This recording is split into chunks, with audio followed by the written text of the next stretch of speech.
வணக்கம். புத்தக சிறகுகள் புத்தக கடையிலிருந்து நான் தயாஜி. இது கவிதைகள் சொல்லவா அங்கம். நான் வாசித்த கவிதைகளில் எனக்கு ரொம்பவும் பிடித்த கவிதைகளை உங்களோடு பகிர்ந்து கொள்வதற்கான களம்தான் இது கவிதைகள் சொல்லவா. இன்று பாடலாசிரியரும் கவிஞருமான யுகபாரதியின் புத்தம் புதிய புத்தகமாக வந்திருக்கக்கூடிய மகா பிடாரி கவிதை தொகுப்பிலிருந்து ஒரு கவிதையை குறித்து நாம் பார்க்க போகிறோம். முதல்ல பேச போகிறேன், பிறகு ஏதாவது ஒரு வகையில் அந்த கவிதையை நீங்கள் தேடி பிடிச்சி படித்து பார்க்க போகிறீங்க. இந்த புத்தகத்தில் மொத்தமாக 120 காதல் கவிதைகள் இருக்கிறதா சொல்கிறாங்க. ஆனால் எந்த கவிதைக்குமே தலைப்புன்னு தனியாக அவர் வைக்கவே இல்லை. அதான் சொல்லிட்டோமே, 120மே காதல் கவிதைகள் சொல்லிட்டு அதுக்கு தனியாக எதுக்குப்பா தலைப்பு அப்படின்னு நினச்சாரோ என்னவோ. கொஞ்சம் யோசித்து பார்த்தா கவிதை எழுத ஆரம்பிக்கிற எல்லோருமே முதலாக எழுதக்கூடிய கவிதை என்னவாக இருக்கும் தெரியுமா? காதலை பற்றிய அல்லது தன் காதலனை பற்றிய, தன் காதலியை பற்றிய ஒரு கவிதையாகத்தான் இருக்கும்.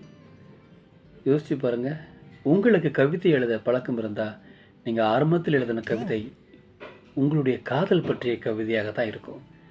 இப்படி எழுத ஆரம்பிக்கும் போது, குறிப்பாக இந்த கவிதை எழுத ஆரம்பிக்கும் கரங்களே காதல் கவிதையை எழுதுதுன்னா, கவிதை எழுதி தேர்ந்த கைகள் இந்த காதலை எப்படியெல்லாம் கவிதையில் சொல்லும், அந்த எதிர்பார்ப்போடு தான் இந்த கவிதை புத்தகத்தை நான் வாசிக்க ஆரம்பித்தேன். ஆனால் என்னுடைய எதிர்பார்ப்பு வீணாகலை. பல கவிதைகள் இப்படி கூட எழுதலாமா, அடடே இப்படி கூட சொல்லலாமா அப்படின்னு என்னை சொல்ல வச்சது, ரொம்பவும் ரசிக்க வச்சது. யுகபாரதிக்கு இந்த வேலையில் நன்றியை நம்ம சொல்லிக்கலாம். மகா பிடாரி 120 காதல் கவிதைகளில் எனக்கு பிடித்த ஒரு கவிதையை உங்ககிட்ட நான் பகிர்ந்துக்கிறேன். இந்த கவிதையில் 2 நபர்களின் குரல் இருக்குது, அல்லது ஒரு நபரின் 2 வேறான குரல்கள் இருக்கின்றன.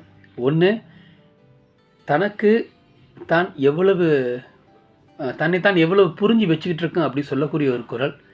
இன்னொன்று, உனக்கு ஒன்று பற்றி இது கூட தெரியல பாரு அப்படின்னு சொல்லக்கூடிய ஒரு குரல். ஒரு காதலன் தன்னுடைய காதலியை பார்த்து சொல்லக்கூடிய ஒரு குரல் தான் இது. ஆனால் அதில் இருக்கக்கூடிய 2 விஷயம் என்னென்னா, தன்னை குறித்து தன்னுடைய அபிப்பிராயத்திலையும் ஒரு மாற்றம் இருக்குது இவனுக்கு. தன் காதலிக்கக்கூடிய அந்த பெண்ணை பற்றி இருக்கக்கூடிய அபிப்பிராயத்திலும் கூட இவனுக்கு ஒரு மாற்று கருத்து இருக்குது. ரொம்ப அற்புதமாக அதை அவர் சொல்லியிருப்பார். கவிதைக்கு போகலாமா? யுகபாரதியின் மகா பிடாரி கவிதை தொகுப்பிலிருந்து, இது ரொம்ப புதிய புத்தகம் தான், கவிதை தொகுப்பிலிருந்து ஒரு கவிதையை உங்களோடு பகிர்ந்து கொள்ளப் போகின்றேன்.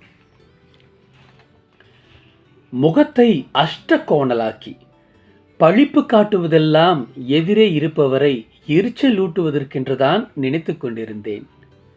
முகத்தை அஷ்டகோணலாக்கி பழிப்பு காட்டுவதெல்லாம் எதிரே இருப்பவரை எரிச்சலூட்டுவதற்கென்றுதான் நினைத்து கொண்டிருந்தேன்.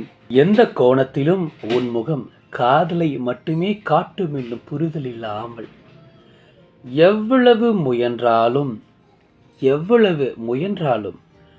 உன்னால் கூட உன் அழகிலிருந்து உன்னை விடுவிக்க முடியாது.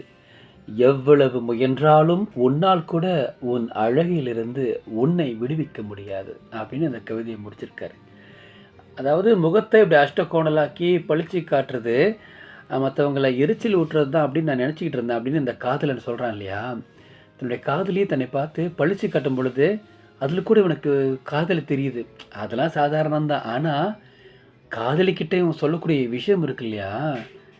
காதலிக்கிட்ட என்ன சொல்கிறான் பாருங்கள், எவ்வளவு முயன்றாலும் உன்னால் கூட உன் அழகிலிருந்து உன்னை விடுவிக்க முடியாது அப்படின்னு சொன்னதுக்கு அப்புறமா அந்த காதலி இவங்கிட்ட பேசாமல் இருப்பாளா? இது கவிஞரும் பாடலாசிரியருமான யுகபாரதியின் மகா பிடாரி என்னும் கவிதை புத்தகத்திலிருந்து ஒரு கவிதை. கவிதை எழுதுகின்றவர்கள் அதை எழுதிவிட்டு போயிடுறாங்க. அதை வாசிக்கிற நாம தான் அதை கொண்டாடுறோம்ல. சரி, மீண்டும் நமது கவிதைகள் சொல்லவா அங்கத்தில் இன்னொரு கவிதையோடு நாம் சந்திக்கலாம். அன்பு வணக்கம் கூறி விடைபெறுகின்றேன். புத்தக சிறகுகள் புத்தக கடையிலிருந்து நான் தயாஜி. நன்றி, வணக்கம்.